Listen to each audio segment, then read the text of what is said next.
Buenas tardes. Vamos a iniciar la segunda sesión de este curso. Quisiera con esto terminar los fundamentos del derecho sancionador a cargo de la administración pública, completando los principios que habíamos dejado sueltos en la primera sesión. Pero me gustaría empezar por recapitular las cosas que ya hemos hablado, las cuestiones adelantadas. Creo que hemos empezado por hacer la diferenciación clara entre el jus puniendi y todo este fundamento común que otorga este instituto jurídico respecto de la potestad sancionadora y particularmente respecto de la potestad jurisdiccional penal. Y que principalmente el gran fundamento común es estos principios de índole también transversal que tiene el derecho punitivo respecto del sancionador y del derecho penal. Y que como estos principios han ido limitando y permitiendo que la juridicidad se aplique sobre el derecho sancionador, principalmente porque plantea una serie de figuras restrictivas de cara a las consecuencias que genera el ejercicio de las potestades sancionadoras de la administración pública sobre supuestos concretos. Esto es clarísimo, ha resultado siendo una serie de figuras importantísimas para poder desplegar correctamente. Nuestro derecho se ha ido adaptando a esa visión más garantista del derecho sancionador, con sus problemas que ya he ido recapitulando, pero principalmente creo que nuestro derecho sancionador ha ganado mucho al tomar a los principios sancionadores como una fuente importante y básica para el despliegue de la potestad sancionadora. Dicho esto, habíamos avanzado hasta el principio de proporcionalidad y todas las causas agravantes y eximentes que se producen alrededor de este principio. Nos toca ahora el principio de causalidad, y que también el derecho sancionador es conocido como el principio de culpabilidad.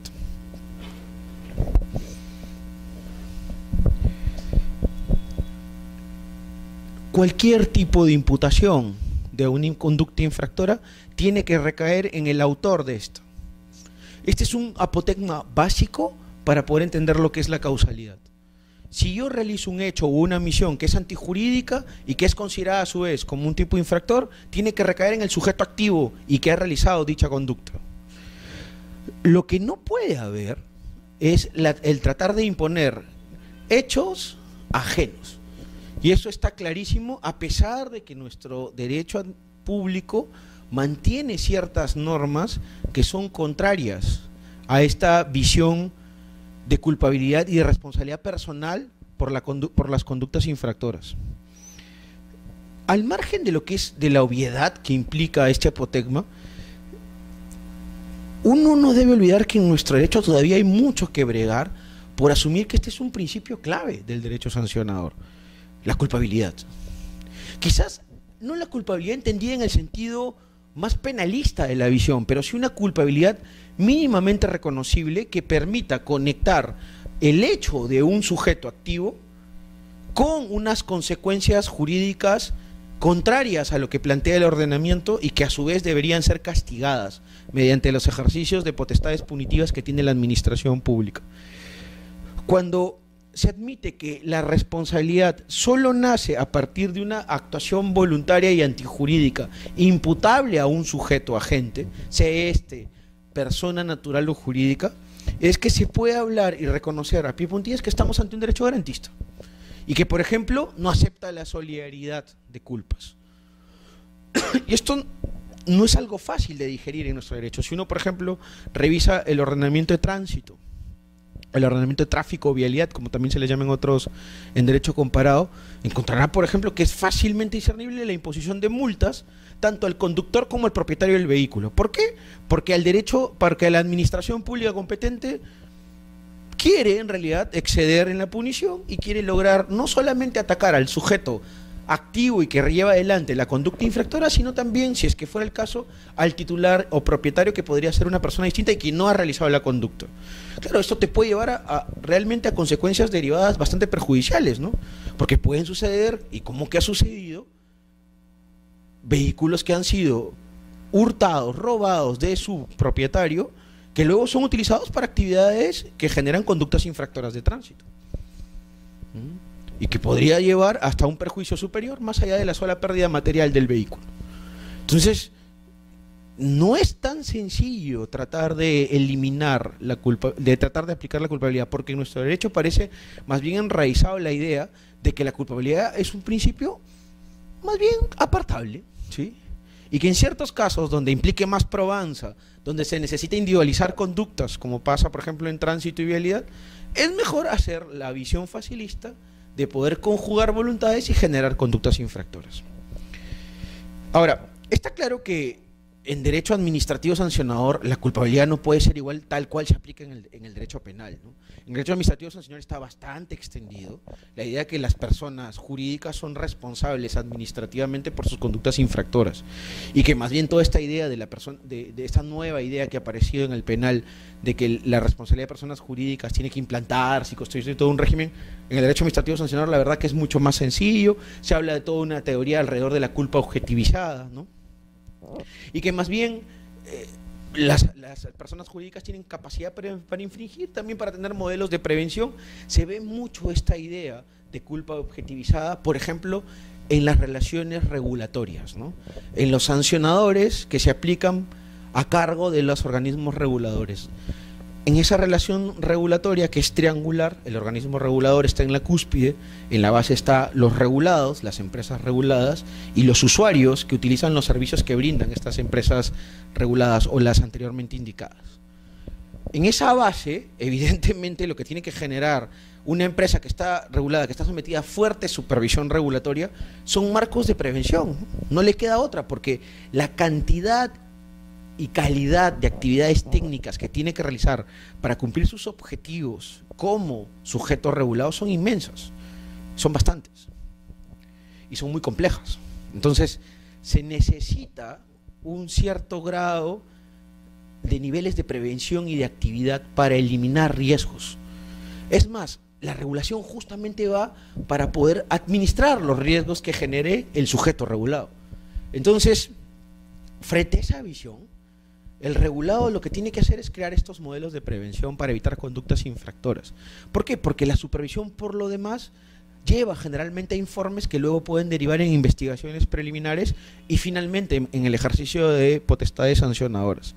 Entonces, lo que tiene que extenderse como culpa en estos casos debería ser la culpa objetivizada, es decir, la culpa por la ruptura de los modelos de regulación y que evidentemente generan y disparan el ejercicio de la potestad sancionadora. Entonces, como se notará, es bastante común que en derecho sancionador se utilice la culpa de una manera distinta, como por ejemplo aparece en el derecho penal, al menos en nuestro derecho penal vigente. Ahora, sin perjuicio de eso, debe tenerse en cuenta que el artículo, por ejemplo, 243.2 de la Ley de Procedimientos Administrativos habla de la validez casi irrefutable que genera los hechos probados en resoluciones judiciales firmes. Pero en realidad eso abre también un disparador de cara a la culpa. La culpa en el derecho sancionador a veces no tiene que ser necesariamente probada totalmente. Si ya ha sido comprobada judicialmente y hay una sentencia final firme, esos hechos son indubitables para la administración pública. Al menos el legislador peruano se ha puesto en esta posición y le ha dado un valor superior a los hechos judicializados y probados. Con esto queda determinado que la administración pública se vincule hacia las sentencias firmes y por tanto se genere una especie de apreciación de hechos preestablecida, ¿no? Esto genera también un resquebrajamiento de esta idea de culpa de que solamente los hechos son directamente imputables. También pueden provenir la imputación o el factor de imputación de un acto externo, que sería la sentencia, ¿no?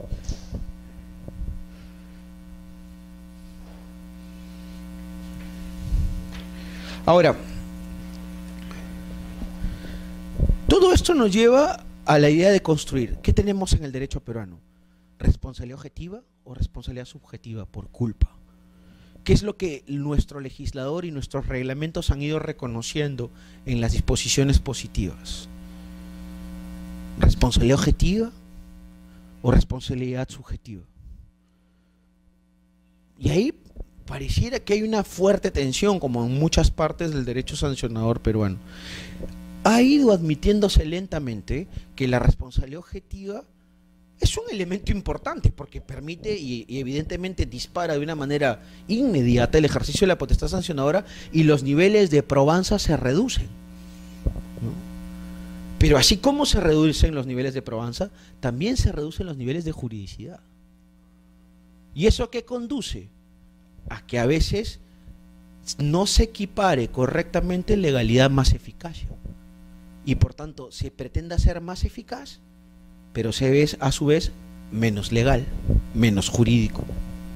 La responsabilidad objetiva permite castigar más y lo puedes hacer con una mayor cantidad, con mayores números de sancionados. Está bien, pero la responsabilidad objetiva, al reducir el factor prueba, genera esta dosis negativa. Y eso es lo que se ha ido notando en Perú, una sobrecriminalización del ejercicio sancionador. Por tanto, una mayor cantidad de sancionados no significa a la par que se cumplan mejor las normas. En algunos sectores sí, en otros no tanto. Y a continuación, lo que se nota es que la tramitación de los procedimientos sancionadores que están sometidos a responsabilidad objetiva tienen déficit de probanza. Y eso, por ejemplo, si se lleva a contencioso administrativo, termina siendo totalmente demolidos por parte de los jueces de esa jurisdicción. Y por eso muchas veces la administración pública trabaja en vano. Entonces, lo que tiene que haber, a mi modo de ver, no es ni ir por un lado totalmente objetivizado, ni asumir un régimen de responsabilidad totalmente subjetivo. Depende de qué sector económico-social estemos y qué tipo de ordenamiento estemos tratando de cumplir. Allí donde se necesite que las barreras de protección frente a bienes jurídicos sean adelantadas, es posible asumir un régimen de responsabilidad objetiva que sea mucho más asequible y que sea mucho más rápido de ser tramitado. Pero eso no quita de tener algún nivel o parámetros mínimos de probanza, ¿sí? No basta solo con plantear informes o con solamente hacer una aplicación mecánica de la norma. Tiene que haber algún nivel en la instrucción, en esa fase importante de recolección y aplicación y puesta en práctica de medios probatorios. Tiene que existir eso. No creo que haya otra manera de poder asumir cuestiones diferentes. Ahora, hay ciertos hechos y hay ciertos regímenes donde sí la culpabilidad es la reina madre. O sea, no queda otra manera. La culpabilidad y la causalidad, por ejemplo, en los regímenes disciplinarios, son evidentemente los ejes centrales de distribución de aplicación de este sistema punitivo. No se puede decir que un empleado público ha cometido una conducta infractora si no se puede conectar ese hecho a, por ejemplo, los supuestos propios del infractor. Si el hecho fáctico no se conecta con las consecuencias a través de un nexo causal, es muy difícil construir un correcto procedimiento disciplinario con probanza y justificación.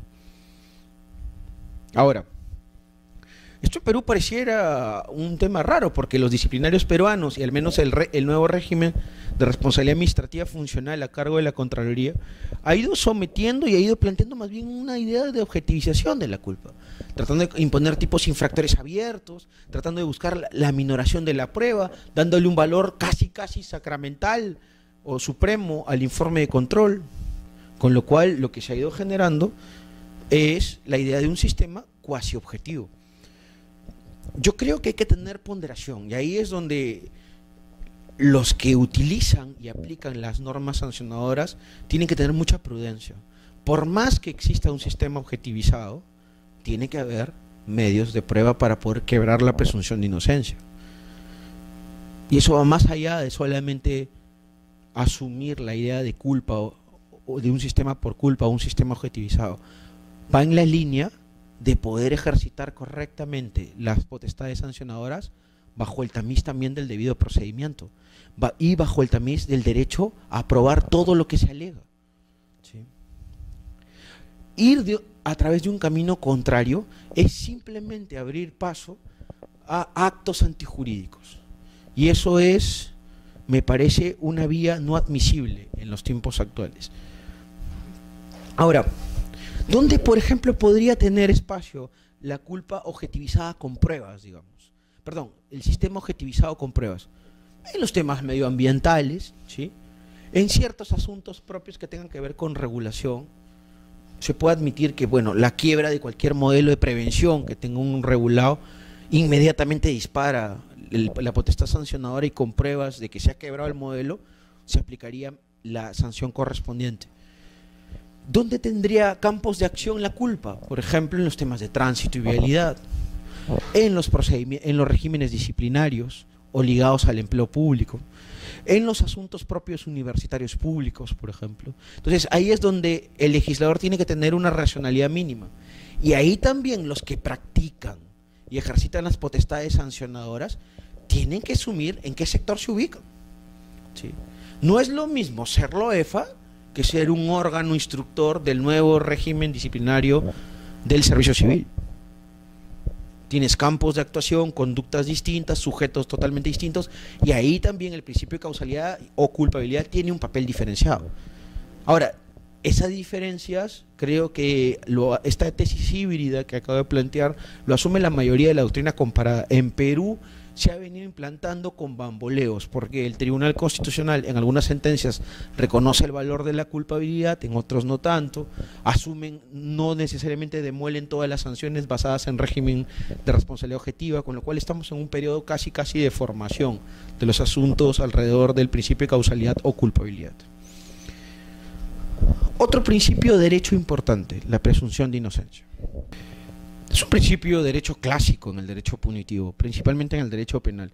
La Constitución peruana lo ha reconocido así, y por ejemplo el 139.9, quizás en una redacción poco usual, dice: toda persona es considerada inocente mientras no se haya declarado judicialmente su responsabilidad, y la ley de procedimientos administrativos a su vez establece en el 30.9 que las entidades deben presumir que los administrados han actuado apegado a sus deberes mientras no se cuente con evidencia en contrario. Tanto la Constitución peruana como la Ley de Procedimiento Administrativo reconocen expresamente este principio de derecho. Y es tal el nivel que ha tenido que, por ejemplo, en la Convención Americana de Derechos Humanos se asume lo mismo. Ha habido frondosa jurisprudencia del Tribunal Constitucional peruano que lo ha reconocido, ni qué decir de la jurisdicción penal peruana, que también lo reconoce.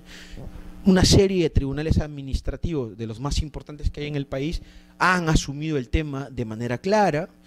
Y ni qué decir pues de la Corte Interamericana de Derechos Humanos, que también ha tenido sendas sentencias, incluso algunas condenatorias, por la correcta aplicación de este principio de derecho.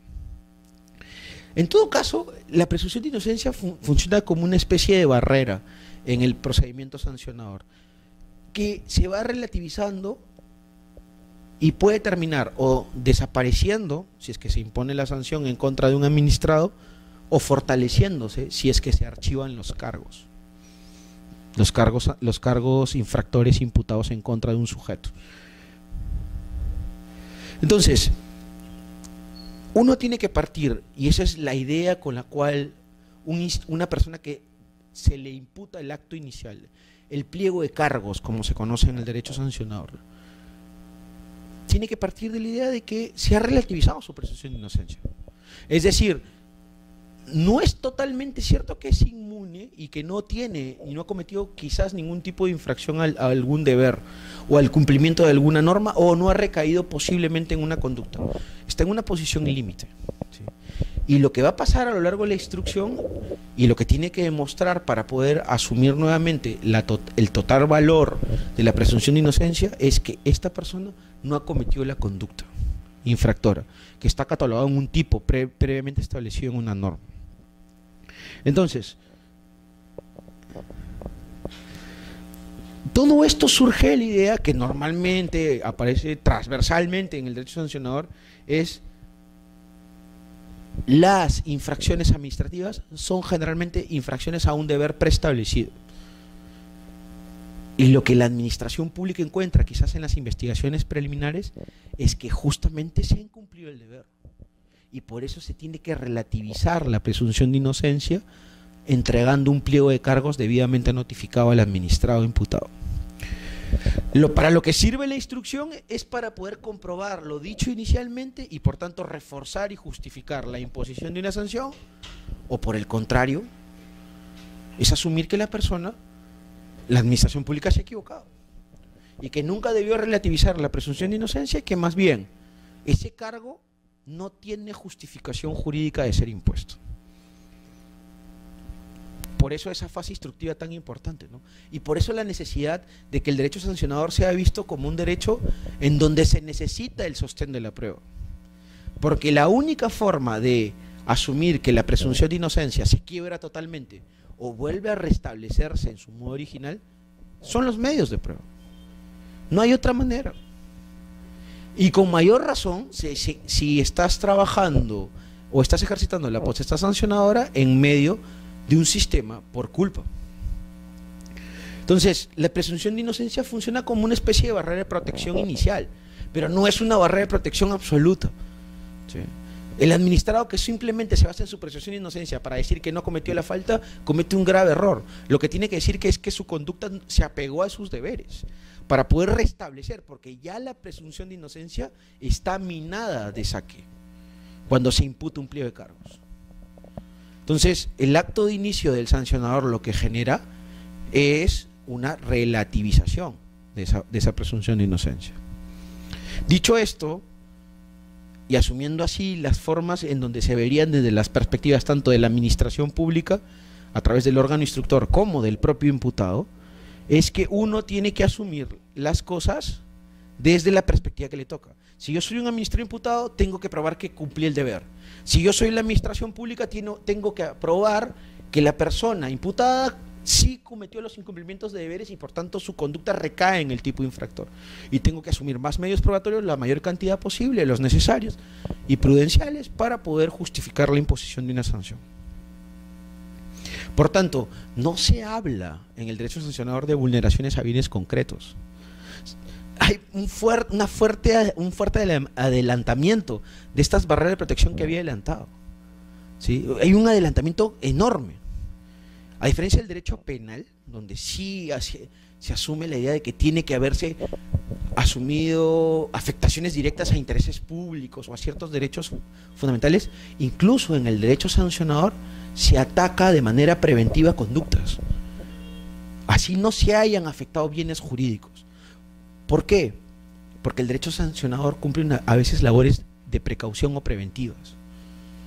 Y así es como tiene que verse. Porque una defensa distinta lo que genera es simplemente una visión errada de cómo funciona la mecánica de la potestad sancionadora de la administración pública.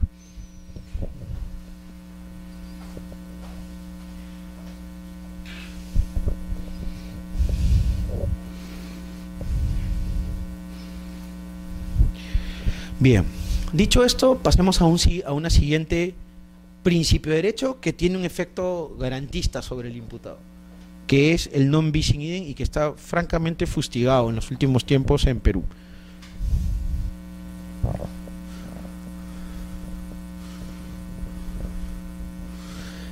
El artículo 30, numeral literal N10 de la Ley de Procedimiento Administrativo reconoció este principio de derecho, ¿sí? 230, perdón, de la Ley de Procedimiento Administrativo reconoció este principio de derecho, pero lo hizo de una manera restrictiva. El legislador peruano no fue muy grato al momento de plantear el tema del non bis in idem. Y esa idea inicial del legislador peruano en vía administrativa luego se ha ido trasladando a los ámbitos ya propios de los tribunales administrativos, incluso a la jurisprudencia del contencioso, y han ido francamente minando el non bis in idem. ¿Qué dice la ley peruana? No se puede imponer sucesivo simultáneamente una pena y una sanción por el mismo hecho en los casos que se aprecie la identidad de sujeto, hecho y fundamento, la triple identidad que es bastante conocida y que a su vez se convierte en un requisito o recaudo para disparar o permitir la ejecución del non bis in idem. Lo que se habla acá y se restringe es simplemente el ejercicio de la potestad sancionadora versus la potestad penal. Y normalmente la doble sanción, el efecto prohibido de la doble sanción, se ha reconducido hacia ese conflicto entre potestad jurisdiccional y potestad administrativa. Sin embargo, lo cierto es que pueden aparecer gruesos conflictos en donde dos ordenamientos sancionadores en la misma vía administrativa puedan plantear la idea de una colisión entre sanciones, por ejemplo, de orden general versus sanciones de orden especial, o incluso con dos sanciones de dos órdenes generales distintos.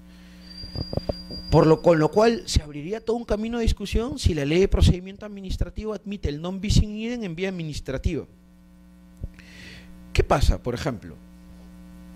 Y esto ya ha sucedido con ejemplos concretos en la vía disciplinaria, que es donde realmente ha aparecido toda una construcción anómala de lo que es el non bis in idem. Particularmente hay una resolución, creo que es la segunda, del Tribunal de Responsabilidades Administrativas de la Contraloría, que en una resolución bastante polémica, creando un precedente incluso, indica que el non bis in idem no es aplicable en las colisiones o enfrentamientos entre la vía disciplinaria común establecida por la propia entidad administrativa empleadora o ex empleadora del imputado versus lo que se puede ejercitar e imponer como sanción en el régimen de responsabilidad administrativa funcional. Así se establezcan los mismos hechos, los mismos sujetos, pero para este tribunal administrativo distintos fundamentos jurídicos. Cuidado, que detrás de esas explicaciones lo que hay es un intento por extinguir prácticamente a cero, por determinar una reducción a cero del non bis in idem, porque lo que se busca es, a partir de crear un verdadero sofisma o una justificación errada, tratar de identificar dos fundamentos diferentes donde no los hay. Y eso es lo que ha intentado hacer este nuevo tribunal administrativo. Lo que pasa es que de nuevo esto surge de una idea restrictiva del legislador peruano, pero a mi modo de ver de una incorrecta aplicación de esta garantía. Si el legislador peruano no reconoce eso, es porque se encuentra implícito. Si el non bis in idem frente a una sanción penal que es de un calaje superior, en muchos casos, porque a veces tiene que ver con la restricción de la propia libertad personal, asume el non bis in idem, no significa que la administración pública o las administraciones públicas tienen campo libre para imponer por mismos hechos y conductas y en tiempos iguales y con imputaciones y factores de atribución igual a sujetos, las sanciones que consideren pertinentes en cascada, asumiendo casi siempre los mismos fundamentos y evidentemente los idénticos nexos causales. Eso es una interpretación en contra del principio pro homine, que es un principio implícito y que nuestro Tribunal Constitucional lo ha sacado a la luz en una serie de sentencias. ¿Qué significa esto? Cuando tengas dudas de la interpretación de una norma, siempre tienes que asumir la interpretación más favorable para el privado, para la persona. En este caso, para el administrado que está siendo procesado en un procedimiento sancionador. Esto es clarísimo, o sea, no hay mucha discusión sobre el asunto. Tratar de identificar y construir una interpretación restrictiva o tratar desde una regla de un precedente administrativo de aminorar una garantía de origen constitucional es francamente desdeñable. Lo que hizo el Tribunal de Responsabilidades Administrativas es abrir un disparador que no se sabe hasta dónde puede parar. Porque si dice un tribunal, imagínense qué podría decir un tribunal administrativo en donde sí entren en juego derechos de los usuarios, como por ejemplo pasa con todo el tema de sancionador de tráfico, o como por ejemplo pasa con los tribunales regulatorios, en donde sí se ven asuntos de sanciones contra usuarios también. Es muy peligroso que se intente reconducir a cero al non bis in idem. Y más aún, es peligroso cuando en la propia aplicación reconocida en la Ley de Procedimiento Administrativo es fustigada. Y en Perú no se ha abierto muchas veces canales para poder reconducir denuncias penales versus inicios de sancionador. Y donde la administración pública cree que puede trabajar de manera paralela o incluso posterior a sentencias judiciales condenatorias. Claro, sobre el segundo tema, penal versus administrativo, se abre una serie de actuaciones distintas y ahí habría que ver, por ejemplo, el tema del fundamento. El principal requisito que se asume en el non bis in idem para ser aplicado es el tema del fundamento y es ahí donde se produce la mayor cantidad de polémica. ¿Qué es el fundamento finalmente? Es la base que es jurídica sobre la cual se asienta el ejercicio de la potestad sancionadora o punitiva penal. En el caso de la potestad sancionadora, por ejemplo, ligada al tema disciplinario, que es lo que hemos estado viendo, lo que intentó construir el Tribunal de Responsabilidades Administrativas es que la responsabilidad del régimen disciplinario funcional, tiene una base jurídica distinta y cumple, por tanto, objetivos de interés público diferentes, a diferencia del disciplinario de orden común, digamos. Y la verdad es que si uno intenta buscar fundamentos distintos no los encuentra, porque el fundamento no tiene que ver con construcciones artificiales, tiene que ver con la ejecución directa de las normas, los principios y cualquier otro tipo de fuentes que le dan soporte a la potestad sancionadora. Un soporte real, no un soporte creado a medida, un soporte real. Y en eso las normas son clarísimas. ¿Las normas disciplinarias para qué sirven? Para encauzar el ejercicio correcto de los deberes de los empleados públicos. ¿Y no es acaso lo mismo que busca el régimen de responsabilidad administrativa funcional? Tratar de que los empleados del sector público en general puedan cumplir sus deberes, entre comillas, funcionales. Es más, lo reconoce así en alguna directiva final que ha planteado este régimen, este sistema. No sé, me parece incorrecta la idea de tratar de buscar un fundamento a medida. ¿Para qué? Para tratar de saltar el tema del non bis in idem y buscar una penalización doble violando una garantía constitucional. Pensando de que la sobrecriminalización de empleados públicos trae beneficios en el cumplimiento de las normas, cuando lo que puede traer es un verdadero boomerang. Estas personas que pueden ser sancionadas de manera doble tienen una justificación más para pelear en el contencioso su destitución, por ejemplo, e inhabilitación, y poder buscar que se les reponga de una manera sencilla, porque la agresión al non bis in idem es real a partir de un precedente, ¿sí? Y puede abrir batallas judiciales interminables. Entonces, la administración pública, al relativizar o prácticamente extinguir el non bis in idem en vía administrativa, lo que está haciendo es crear un disparador contra sí mismo. Y lo que genera a continuación es que los disciplinarios tengan un elemento de complicación extra, con lo cual se abre todo un camino de discusión eterna en sede judicial.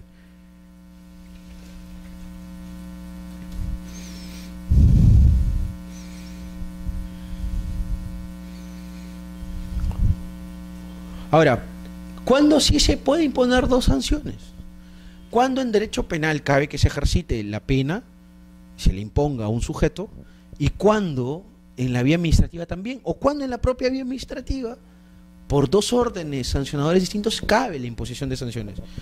Cuando el fundamento realmente es distinto. Cuando alguno de los tres elementos que hemos hablado, sujeto, hechos, nexo causal, fundamento, sean distintos y por tanto aparezca una disparidad en los triples requisitos. Y eso es un elemento de análisis casuístico.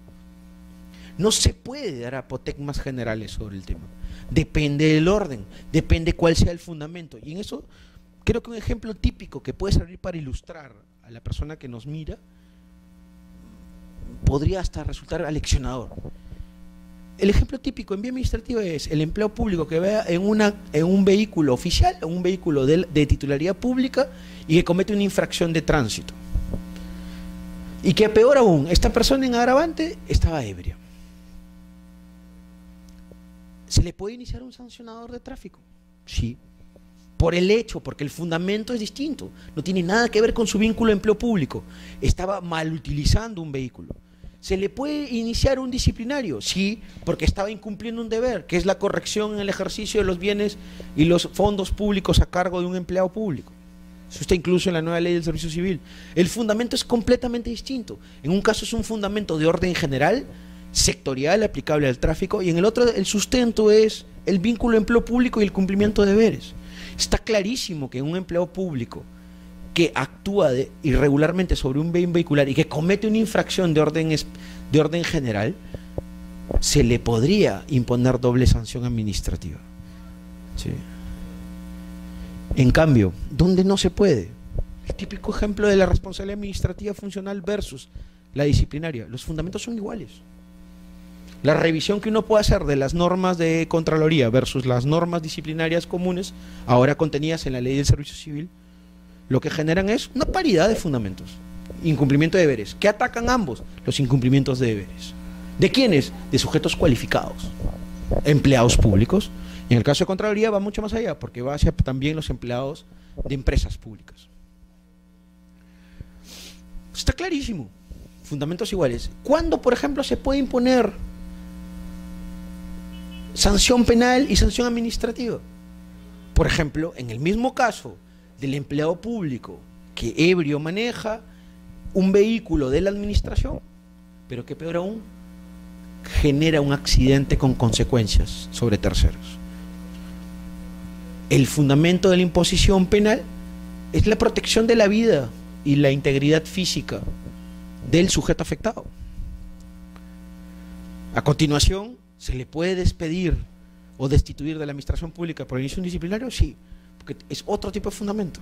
Tiene que ver con otra protección con la protección de deberes funcionales, en este caso referidos a bienes públicos, bienes vehiculares. Entonces, como notarán, es una revisión casuística y a veces las circunstancias de cada caso van acomodando el fundamento.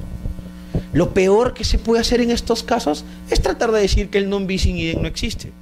Es mejor decir, el non bis in idem se aplicará dependiendo del caso y siempre que se asuma la triple identidad. Si faltara alguno de esos elementos, se puede asumir que es una excepción al non bis in idem. Y más bien, no llevar, como ha intentado hacer el Tribunal de Responsabilidades Administrativas Funcional de la Contraloría, a la idea de que el non bis in idem es una excepción y no la regla general de la garantía. La excepción es más bien lo contrario, ¿sí? Y así es como debe verse, creo yo.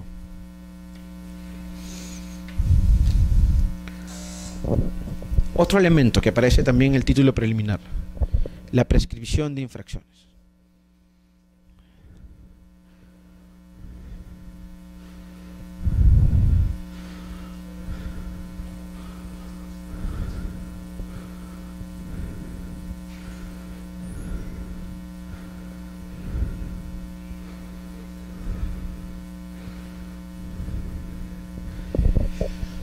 Aunque no haya sido calificado como un principio, ¿sí?, la propia Ley de Procedimiento Administrativo reconoce de forma expresa a la prescripción como tal.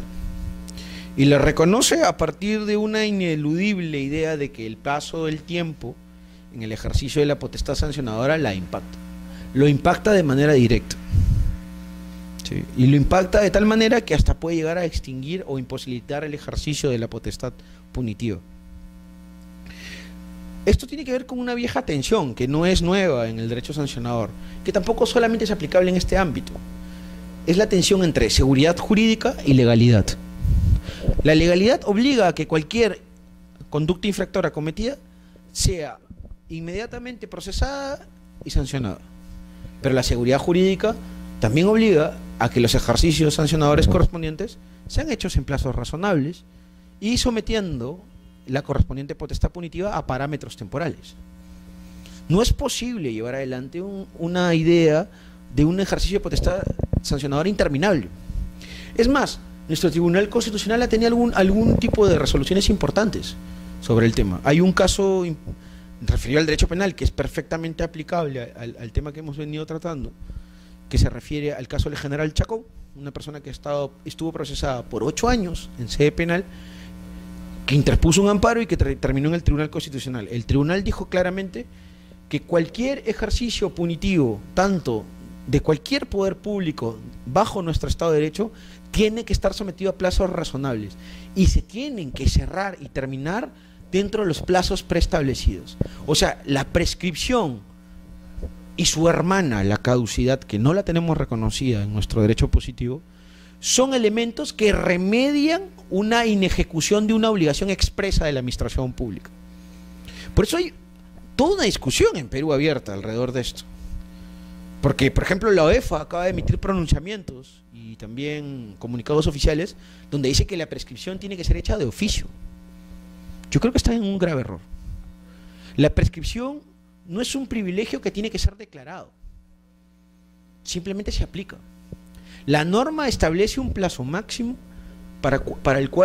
sobre el cual se tiene que desplegar un procedimiento sancionador o se tiene que emitir sanción correspondiente o archivar el cargo. Ese plazo máximo es un deber. Quebrarlo significa estar en espacios de la antijuricidad. Y la quiebra no se da por la actividad del administrado, se da porque la administración pública se mantiene inactiva en la tramitación de un sancionador. Si esto es así, ¿por qué tiene que la propia administración pública, incumplidora de sus deberes, declarar que ella misma se ha equivocado? Solo basta la aplicación de la norma de manera automática. Pero la UEFA, haciendo una interpretación a mi modo de ver antijurídica, lo que ha declarado en ciertos precedentes a través de su tribunal y también en ciertos comunicados oficiales a la opinión pública, es que siempre la prescripción que ella tiene en su régimen sancionador de orden general, siempre tiene que ser declarado de oficio, abriendo un espacio para el análisis propio.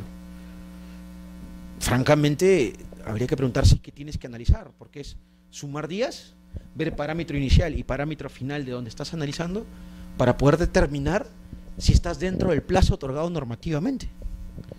Y si no has cumplido los deberes impuestos, que en este caso era de someter el procedimiento sancionador a un plazo, a un término. Entonces, no es tan sencillo como declarar esto. No es que se tiene que abrir un espacio de la seguridad. No, la legalidad se quebró. Y lo que aparece es la necesidad de seguridad jurídica para la persona. No, pero es que era un infractor. Sí, claro, tuviste el suficiente tiempo para probar e imponer la sanción. Y ojo, en Perú los plazos no son cortos. Si al administrado le piden 15 días para interponer recursos, plazos cortísimos para el privado, la administración pública puede llegar a tener 60 días hábiles, 180 días hábiles para instruir un procedimiento y sancionar. 180 días hábiles son más de 7 meses de tramitación.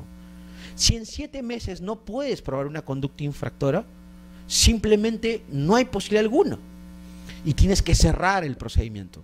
Fue un procedimiento fallido. ¿Sí?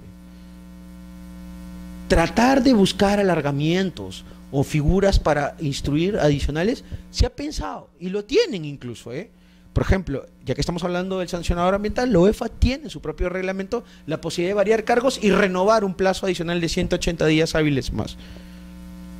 Eso me parece francamente desequilibrado, ¿no? Si uno se pone a pensar que el plazo y el tiempo es un conteo con espacios finitos, en donde hay un parámetro final, pues la administración pública tiene que estar preparada para poder probar las conductas que imputa en ese plazo y tener técnicas probatorias adecuadas, uso de informes, además que tiene todo el espacio y el tiempo para poder solicitar toda la información pertinente. Tú no puedes ir construyendo un caso en la instrucción. Para construir un caso tienes la investigación preliminar. Y son potestades exactas ¿de qué? De recolección de medios indiciarios. Si no hay medios indiciarios, no hay sancionador posible. La dinámica se entorpecería. La instrucción es como para transformar esos medios indiciarios en medios de prueba que permitan eliminar de cierta manera la presunción de inocencia. Claro, la administración pública ve a la prescripción como un problema, y no es así. La prescripción es una garantía, y así tiene que ser vista, y tiene que ser asumida como esta idea de equilibrio que existe en la administración, en el derecho administrativo, entre privilegios y garantías que controlan esos privilegios. Y el equilibrio es la base, también aplicable evidentemente en el derecho sancionador. Ahora, ¿qué plazo exacto se utiliza? Depende. Si estás en un sancionador que tiene normatividad especial y tiene un plazo reconocido en el seno de esas normas, pues se aplica ese término. Puede ser 2, 3 años. Si no tienes plazo especial, se va supletoriamente hacia lo que el 233.1 de la LPAG tiene, que es un plazo común de 4 años de cometidas las infracciones y de desplegado, evidentemente en medios, si es que cabe, un procedimiento sancionador. Se comete la falta, tiene que contarse 4 años continuos, bajo las reglas de cómputo de la propia LPAG. Ahora, sumado a eso, hay un periodo de prescripción que ya es durante el despliegue del procedimiento, ¿sí? Y dice que si el expediente, esto está en la LPAG también, si el expediente se paraliza durante más de 25 días hábiles por causas ajenas a los administrados, también se puede generar el efecto prescriptorio. Parece que esta segunda parte ha sido olvidada en muchos casos. Y con la idea de normatividad especial se ha ido eliminando. Y yo le soy sincero, hay muchos sancionadores de legislación especial que se mantienen paralizados meses, con causa abierta. Sancionadores municipales, sancionadores que tienen que ver con reguladores. ¿Por qué? Porque las administraciones abren muchas veces procedimientos sancionadores por causas externas, medios de comunicación, denuncias de administrados, presión mediática, presión de políticos, y luego no tiene cómo probar y abren el procedimiento. Entonces, hace falta, creo yo, cerrar el círculo de la prescripción y asumir que la administración pública no solamente tiene un plazo general desde la comisión de la conducta, también tiene un plazo para tramitar el procedimiento. Y que en el caso de la LPAG es clarísimo, podría adaptarse, bueno, dependiendo de la complejidad del sector. Pero el paso siguiente, y creo yo que hacia eso vamos, es reconocer la caducidad de manera positiva. Es decir, venció el plazo, no importa lo que ocurra, simplemente se extingue la posibilidad de poder gestionar, iniciar y volver a tramitar un procedimiento sancionador en contra de esa conducta, porque se eliminó la posibilidad del ejercicio de la potencia sancionadora de manera casuística, al caso particular. La caducidad tiene un efecto terminal, ¿sí? Terminal, no lo tenemos reconocido, pero a partir de la sentencia del Tribunal Constitucional en el caso Chacón, pareciera que vamos hacia ese camino.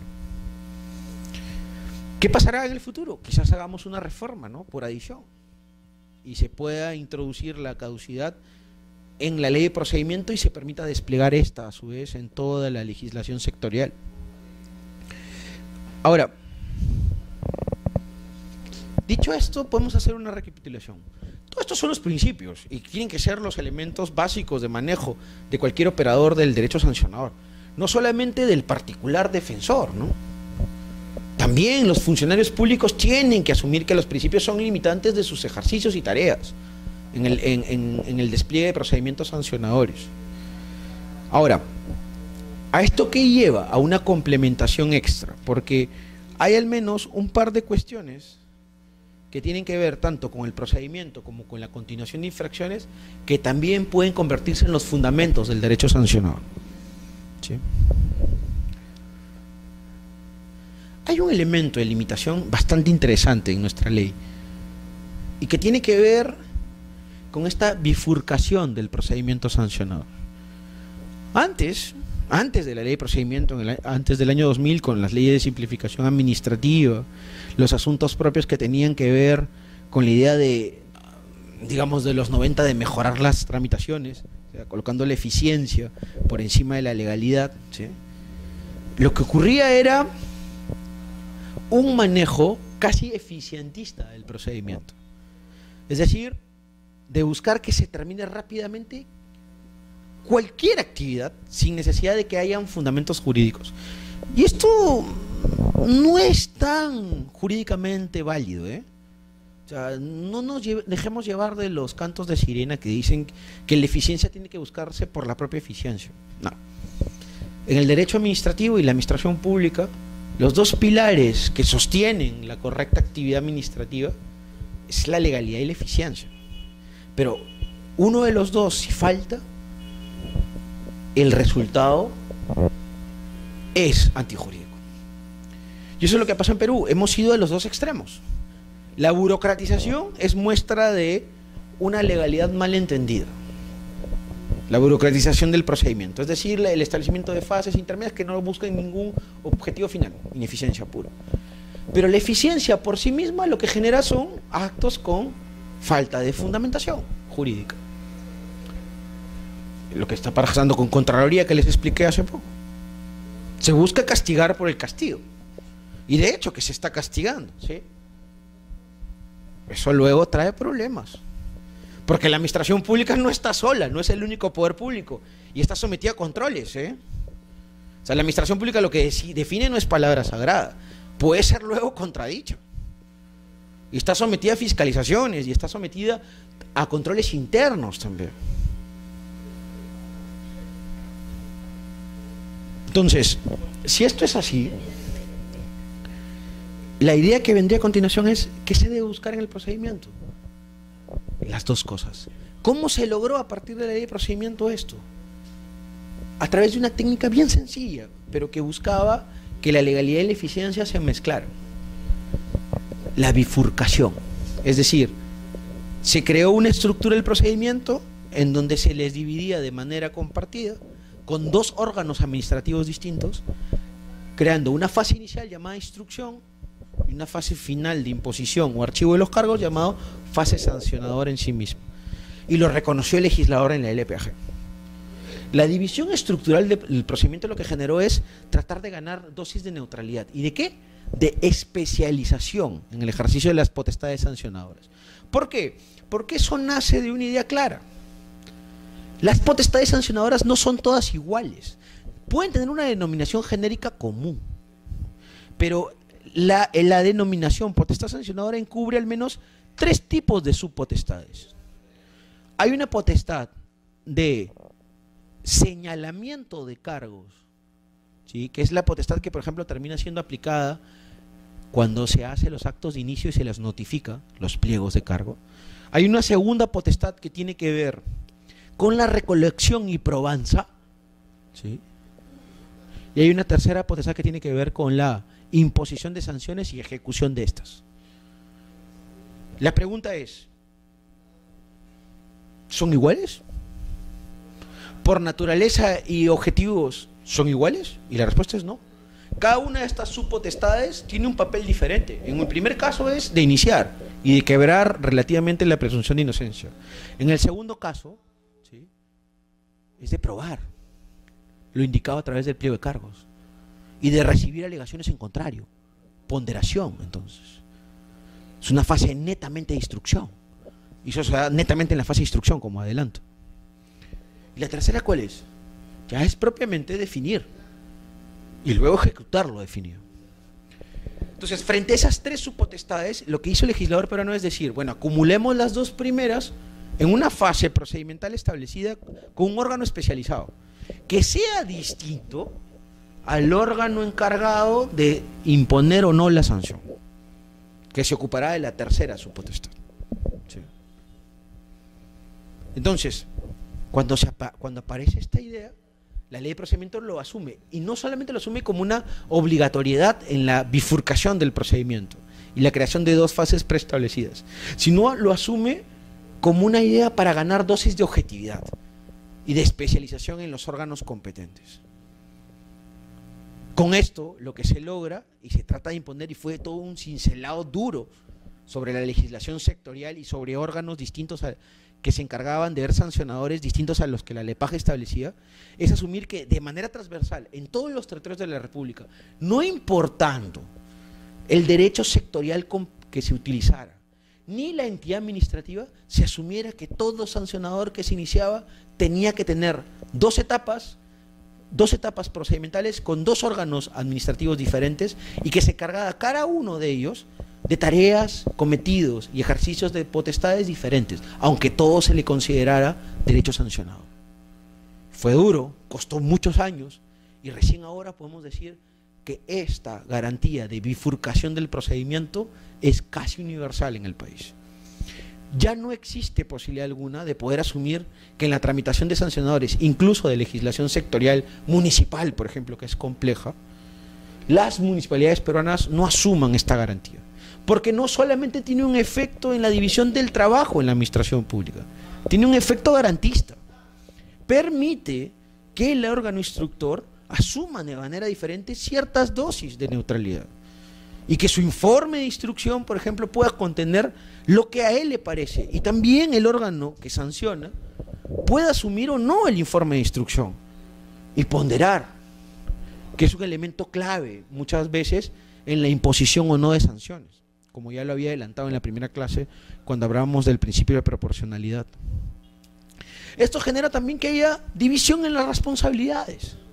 El órgano instructor no se tiene que encargar de castigar y de ponderar. El órgano instructor es fundamentalmente un órgano de actuación de medios probatorios y de, evidentemente, ponderación de alegaciones y medios probatorios presentados por el imputado. Su actividad va básicamente sobre la técnica probatoria, y hacia eso tiene que especializarse, además de tener una fuerte conexión con los órganos que se ocupan de la investigación preliminar, que son a veces órganos que se dedican a la inspección, u órganos que se dedican a la supervisión, u órganos especializados en recolección de medios probatorios, en sancionadores de tipo regulatorio, o también sepan construir informes de instrucción en donde realmente se pruebe de manera casi indubitable de que ha habido la comisión de una infracción administrativa. A su turno, el otro órgano, el sancionador, tendrá otras tareas. Quizás menos posibilidades de actuación, porque solamente tiene ya un caso casi maduro, digamos, ¿no? Con un informe de instrucción y todo lo que existe en el expediente sancionador que ha sido presentado por el administrado, los órganos y el órgano instructor, pues deberá ponderar, porque no es solamente una aplicación mecánica, tiene que utilizar mucho el principio de proporcionalidad y peor aún, lo interesante de todo esto es que el órgano sancionador tiene una fuerte potestad discrecional. ¿Para qué? Para optar. Para optar si impone o no. Para optar si impone 1 o 2. Proporcionalidad en la sanción, si es que la llega a colocar dentro de la resolución. Y finalmente tiene la responsabilidad de cerrar el procedimiento. Sí. Incluso la idea que hemos planteado de bifurcación plantea 2 plazos diferentes. 2 plazos distintos. Normalmente la instrucción debería llevarse a cabo en una cantidad de días hábiles y darle espacio al órgano sancionador para que pueda pensar, reflexionar y emitir su correspondiente resolución.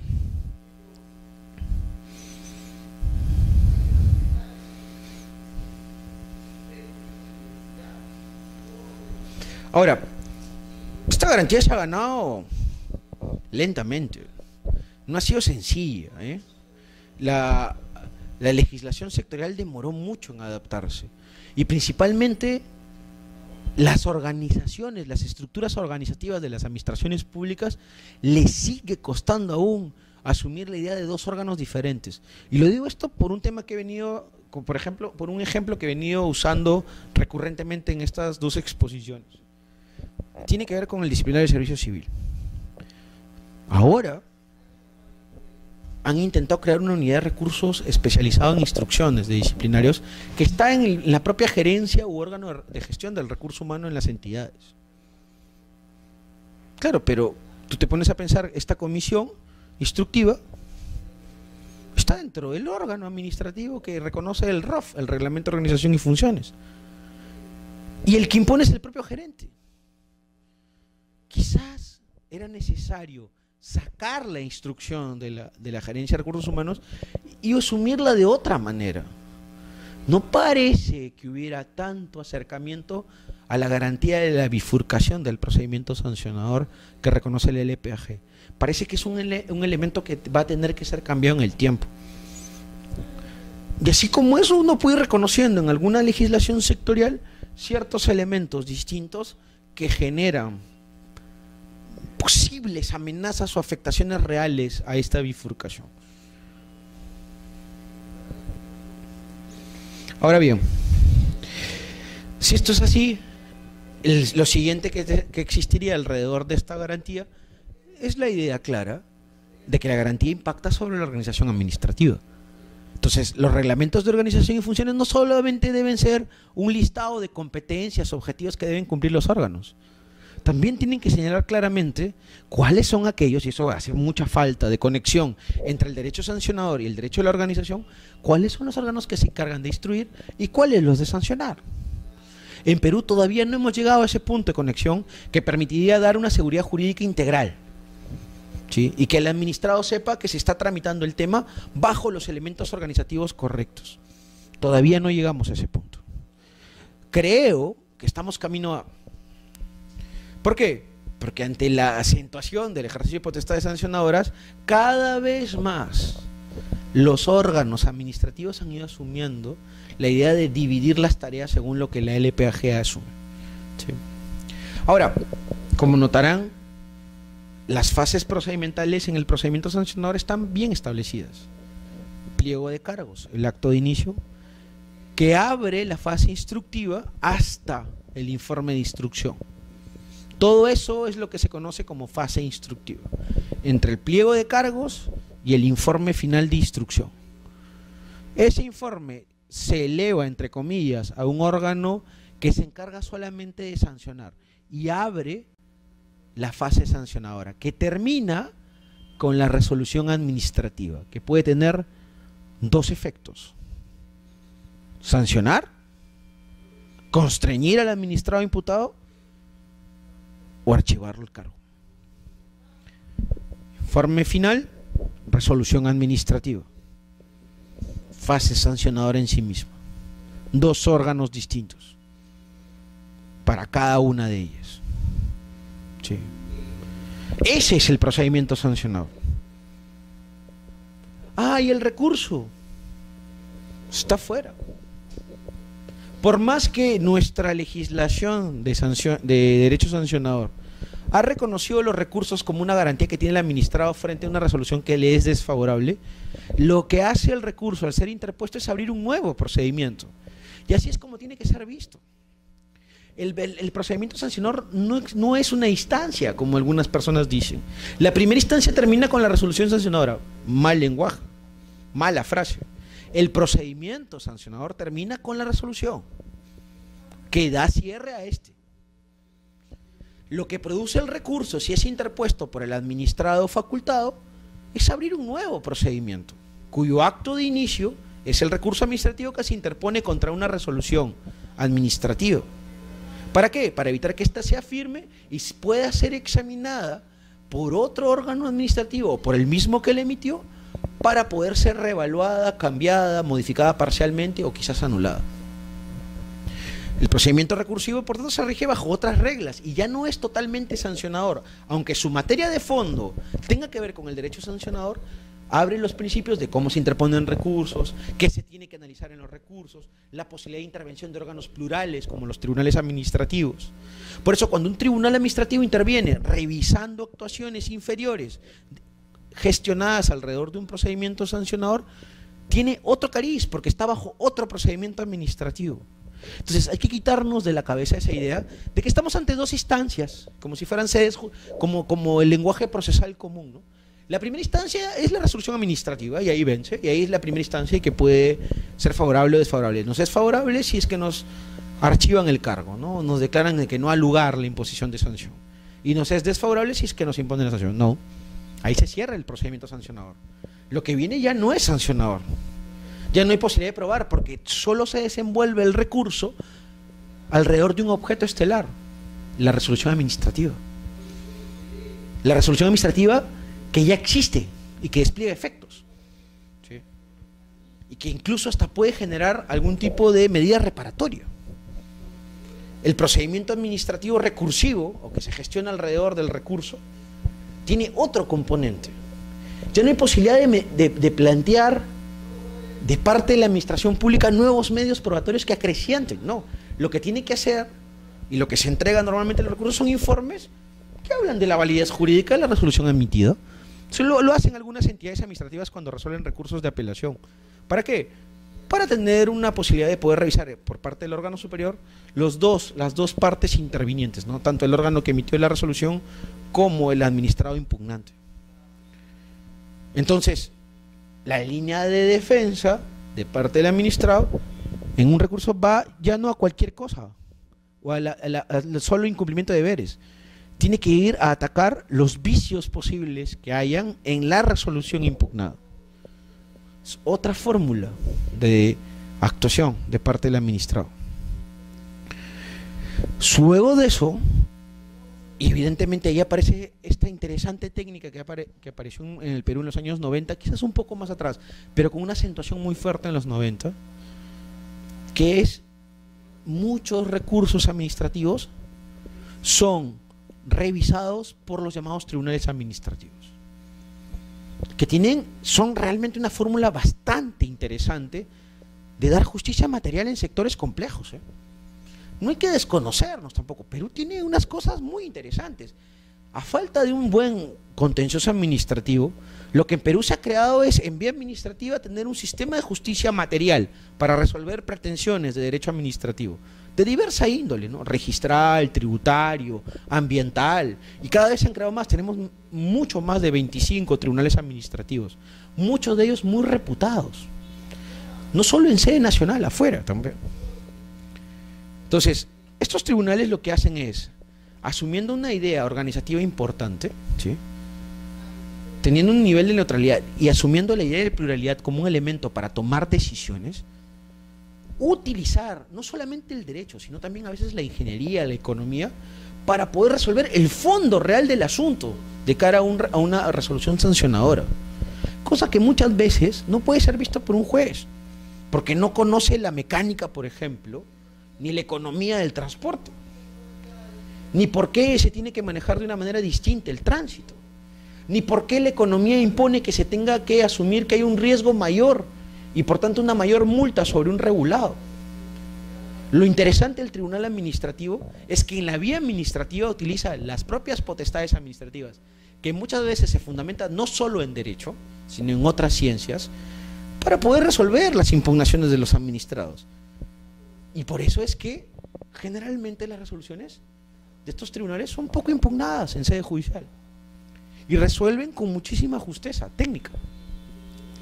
¿Qué duda cabe que una resolución, por ejemplo, del Tribunal Fiscal o una resolución de los tribunales de Indecopi tienen una fortaleza jurídica y técnica muy fuerte, tanto que en sede de los contenciosos administrativos pertinentes, muchas de ellas ni siquiera son tocadas. Los jueces las asumen con un nivel bastante elevado de juridicidad. ¿Sí? Entonces, recapitulando, el recurso no es una continuación del sancionador. Los recursos que planteen los regímenes sancionadores abren un nuevo camino procedimental. Los recursos inician un nuevo procedimiento administrativo, que se les da por nombre procedimiento recursivo, y no tienen que ser vista como una fase ritual para llegar al contencioso, de ninguna manera. El recurso tiene que ser visto como un elemento real para poder cambiar el rumbo en un procedimiento sancionador ya finiquitado con una resolución administrativa que se recurre. ¿Por qué? Porque los recursos normalmente van a tribunales administrativos que sí tienen la capacidad para ver el fondo del asunto y que sí pueden reevaluar las situaciones. Ahora, dicho esto, en Perú tenemos algunos tipos de recursos. Hay recursos que son puramente anulatorios. Normalmente es lo que la mayoría de la gente busca. Quiere el todo o la nada. Busca anular o morir en el intento una resolución sancionadora. O buscar la anulación parcial de esta, ¿no? Sería una submodalidad del recurso anulatorio. Bien, el gran problema es que el recurso anulatorio tiene que contener justificación de vicios, pero no cualquier vicio. Vicios invalidantes del acto impugnado. Vicios que generen la agresión directa a la validez jurídica del acto sancionador. Es decir, un vicio que, por ejemplo, se pueda dar alrededor de la agresión a principios. Profesor, y por ejemplo, un error en la nomenclatura puede generar un vicio invalidante. No. Es un vicio no trascendente, que incluso hasta puede ser acomodado por la propia administración pública a través de la rectificación de errores materiales o numéricos. ¿Y cuál sería un vicio invalidante? Por ejemplo, no cumplir las fases. Es decir, que la resolución sancionadora, como pasa con algunas municipalidades aún, sea impuesta de plano. Llega el cargos y al día siguiente, sin posibilidad de defensa, te imponen la sanción. ¿De qué? De cierre del establecimiento. ¿Eso qué agrede? Bueno, no solamente agrede el debido procedimiento, tiene un vicio invalidante porque también afecta la bifurcación del procedimiento, agrede el derecho a la defensa, no se ha generado la división de fase instructiva y fase sancionadora, además no se ha ejercitado convenientemente las potestades, es lo que se conoce como una sanción de plano. Ahí sí podría utilizarse el recurso anulatorio, por supuesto. Hay mucha justificación para poder aplicar los vicios invalidantes en el caso concreto y poder impugnar esto en el procedimiento recursivo a través del uso de los recursos pertinentes y que el superior jerárquico declare la nulidad del acto o la anulación del acto. Estupendo. Pero solamente hay ese tipo de recursos. Muchas veces, y eso es algo que ustedes tienen que evaluar en los casos concretos, los recursos no tienen que darse para anular cosas, sino para reevaluar asuntos, para reexaminar situaciones técnicas, para reinterpretar normas, para asumir una realidad que no fue revisada en su momento porque cambió por parte del órgano sancionador, para asumir una nueva postura a partir de una interpretación técnica diferente. son los llamados recursos renovativos. No todo tiene que ser, en conclusión del recurso, anular. Muchas veces tiene que ser la idea de poder darle al órgano superior una nueva visión alrededor de lo impugnado, de la resolución. La reexaminación genera la idea de los recursos renovativos. Reevaluar, cambiar la situación, asumir una nueva postura, cambiar los hechos, introducir nuevos, ¿sí? Poder plantear el cambio de decisiones. ¿Sí? Es posible, bastante posible. ¿Sí? Porque en el Perú se admitió desde la Ley de Procedimiento Administrativo que nuestros recursos tengan esa capacidad flexible. Lo único raro es que nuestra visión tradicionalmente procesalista a ultranza nos ha llevado a pensar que todo tiene que anularse, como pasa, por ejemplo, en los recursos judiciales, ¿no? No necesariamente. Los actos administrativos pueden ser cambiados, no porque haya criterios jurídicos de vicios invalidantes, por criterios de oportunidad, discrecionalidad pura. Y lo que hace el tribunal es decir, bueno, la postura técnica asumida es correcta, pero creo que esta postura técnica es mejor para el interés público. Cambio la decisión. ¿Pasa? ¿Por qué? Porque lo que disparó esa idea es el recurso renovativo, que en sancionador es clave. En sancionador es clave. Muchas veces no hay vicios en las resoluciones sancionadoras. Lo que hay es una, por ejemplo, interpretación restrictiva, técnicamente hablando.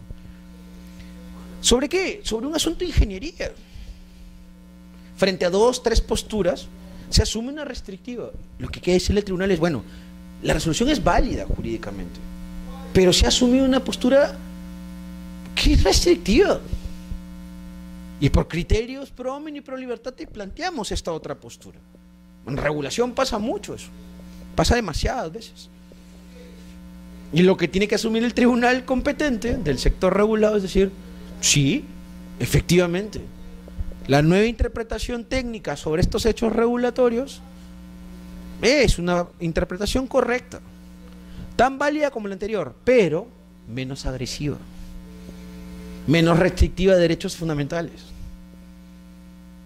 La anterior resolución no es anulada, se cambia, se revoca. Para eso existe la revocación, muchas veces mal interpretada en nuestro derecho. Entonces, tengan en cuenta esto, porque en Perú hay que empezar a darle un mayor valor a los recursos renovativos. No solamente a los recursos anotorios, los recursos renovativos son un elemento clave para utilizar la propia fuerza de la administración pública para a veces tumbarlo, o para que la administración pública asuma también la capacidad de reevaluar sus situaciones, sin necesidad de llegar a sede judicial ni de aplicar una nueva política pública. En la propia vía recursiva es posible reevaluar hechos. Y, por ejemplo, asumir justificaciones técnicas mucho más dotadas, interpretaciones correctas, poder plantear luces distintas, en suma.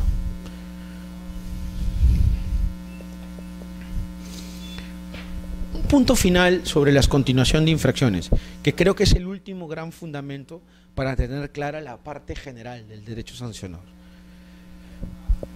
Una de las grandes ventajas de nuestra ley de procedimiento administrativo es la previsión del llamado concurso de infracciones. Es un gran avance. Por ejemplo, la legislación española sobre la materia nunca tomó en cuenta la idea de la continuación de infracciones. La abandonó, no la señaló, pero la ley peruana corrigió ese error y sí planteó el concurso.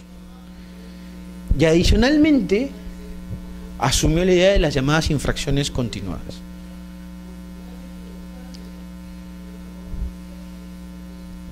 ¿Qué genera esto?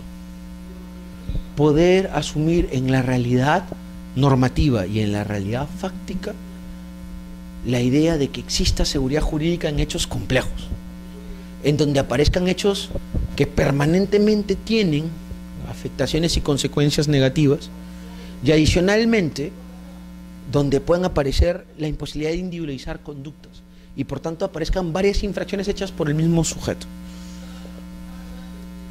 Esto no es otra cosa que elevar las dosis de seguridad jurídica y adicionalmente poder asumir lo que en derecho penal ya existe, la llamada interpretación por las circunstancias del caso, ¿sí?, que a su vez lleva a poder construir los concursos penales y toda esta idea alrededor de conductas complejas de tipos penales.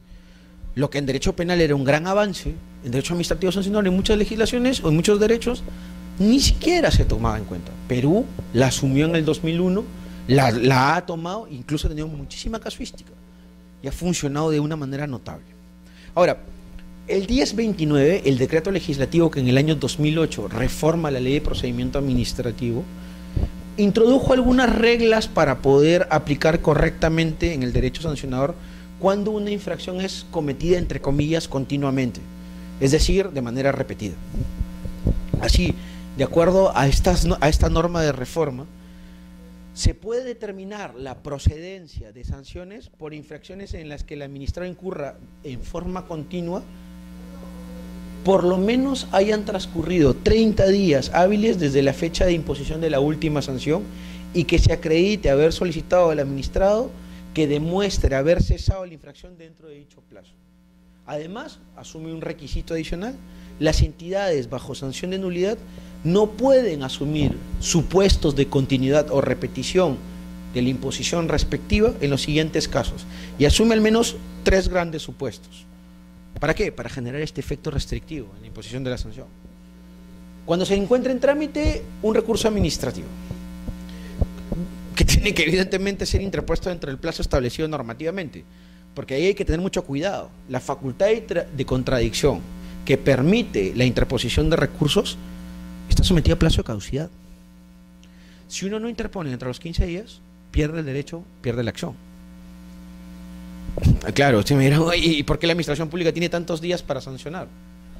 Es el mundo del desequilibrio en la norma, ¿no? Para el administrado lo pequeño, para la administración pública los plazos más largos, ¿sí? Este recurso que se encuentra en trámite tiene que haber sido interpuesto contra la última sanción administrativa. 2. Cuando el recurso interpuesto no hubiera recaído contra acto administrativo firme. Bien. De ahí hay toda una discusión que es firme. No es muy complicado. El acto firme es el acto que es inimpugnable. Y es igual al acto que es cosa juzgada en vía... No existe la cosa juzgada en vía administrativa. Tampoco existe la llamada cosa decidida, como algunos lo plantean. Lo que existe en vía administrativa por mandato constitucional, cuando se cierra un procedimiento y se han aplicado todos los recursos, es el acto que causa estado. Es decir, el acto que ya está maduro para ser solamente impugnable en sede judicial, contencioso o evidentemente en la vía constitucional si fuera el caso. Entonces hay que usar correctamente las técnicas. En Perú no tenemos la cosa decidida.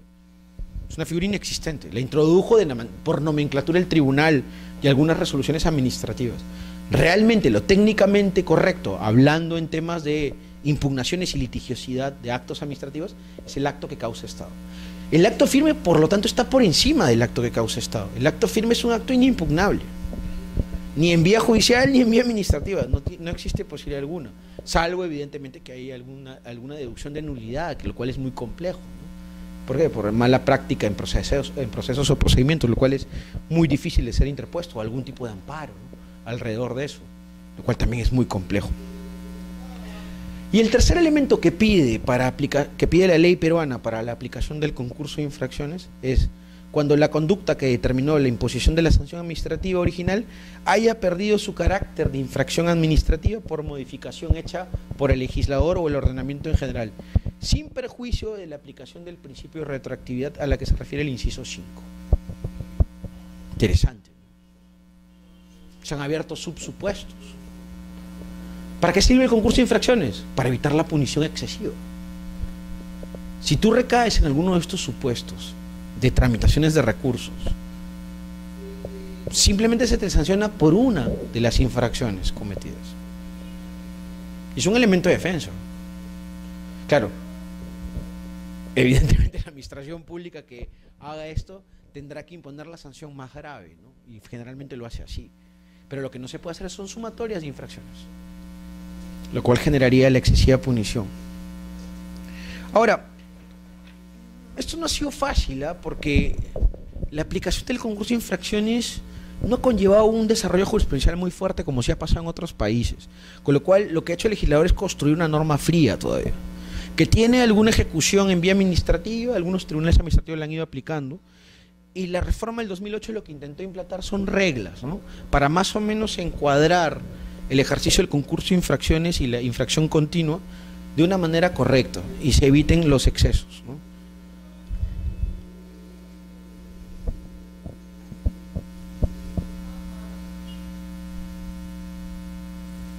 Bien, dicho esto, ¿se puede considerar que el concurso de infracciones es correcto en Perú?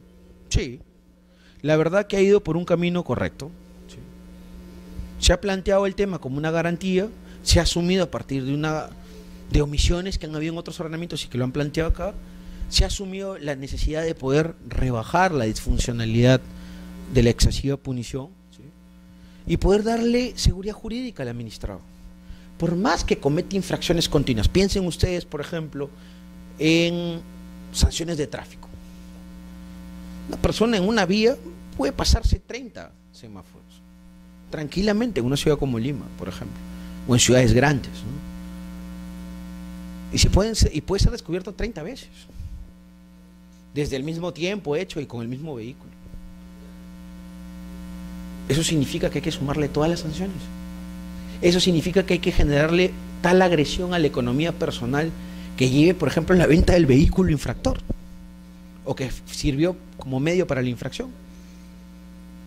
No parece tan razonable, ¿no? Entonces, el concurso de infracción lo que genera es, bueno, se asumen todas las infracciones posibles, hasta la última que se tuvo conocimiento, y se sanciona por la más grave.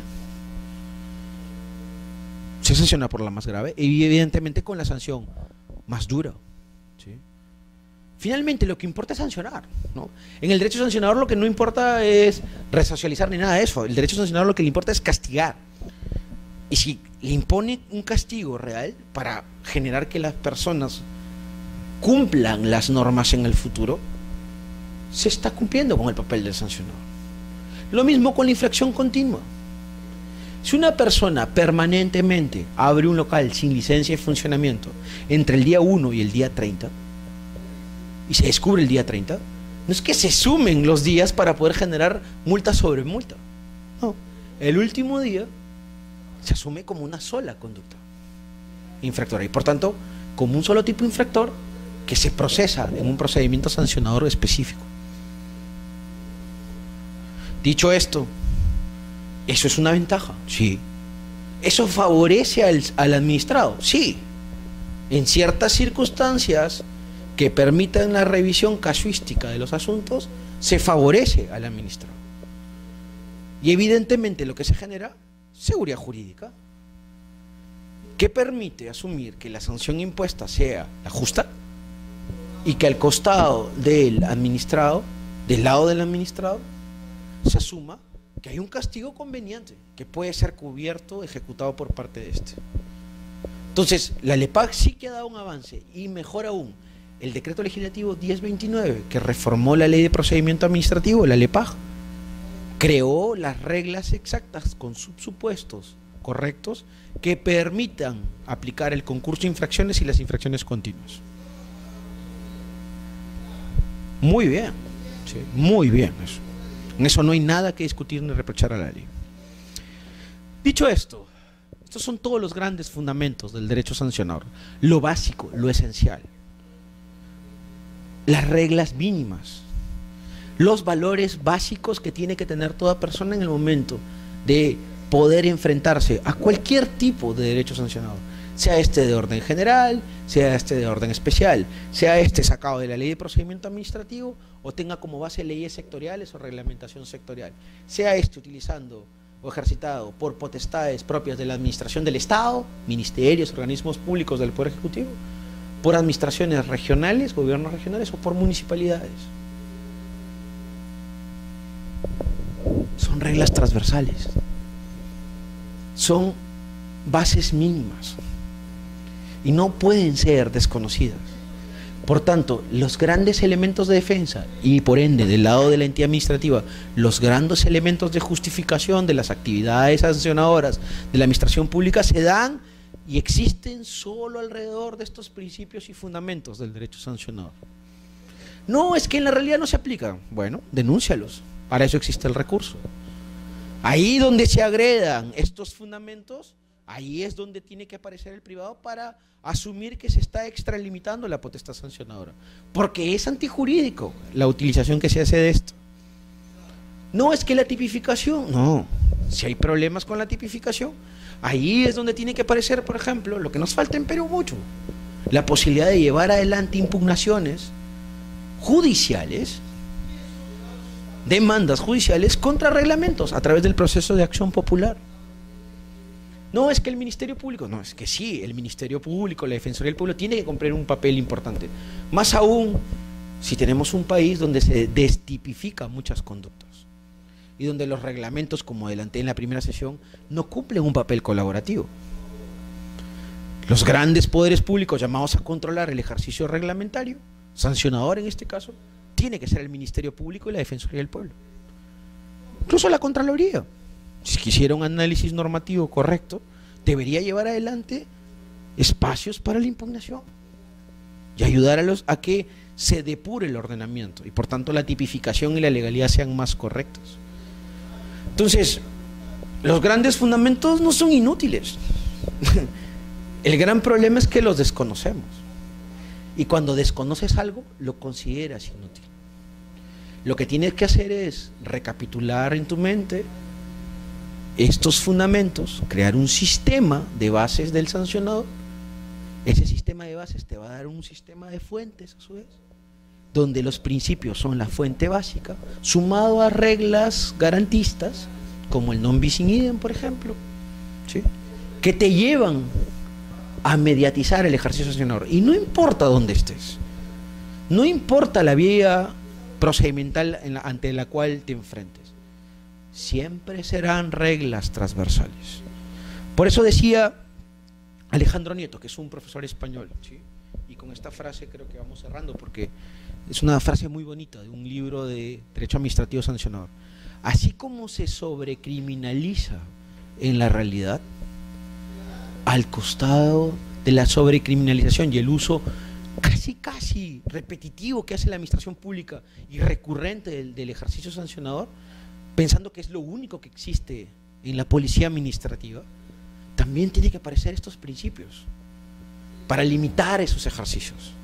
¿En dónde? En los casos concretos, en los procedimientos específicos, en los procedimientos recursivos, en los descargos que se planteen en el propio procedimiento sancionador, que seguramente se los explicarán en el cuando les expliquen los componentes de la fase sancionadora, ¿no?, del propio procedimiento sancionador. Entonces, así funciona el derecho administrativo. Como tienes privilegios y poder, al costado tienes controles y garantías. Y en el caso que hemos hablado del derecho sancionador, los fundamentos y el principio asumen una visión garantista y son por tanto los limitantes de las potestades sancionadoras. Gracias.